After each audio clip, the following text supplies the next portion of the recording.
Hello coders, and welcome to How to Fix. In today's video, we'll be focusing on a new bug that you might find challenging to solve. So without further ado, let's dive into today's bug. Let's now run code 1 that triggers the error and see the output. Here's a detailed analysis and the remedy for this problem. Feel free to pause the video to read through the explanation.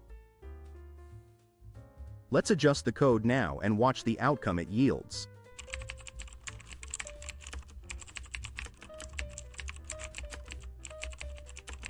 And just like that, the code is running smoothly and our output is on point.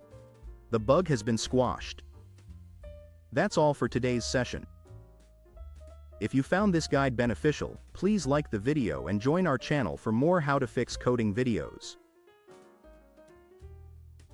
Always stay eager, continue your learning journey, and enjoy your coding experience.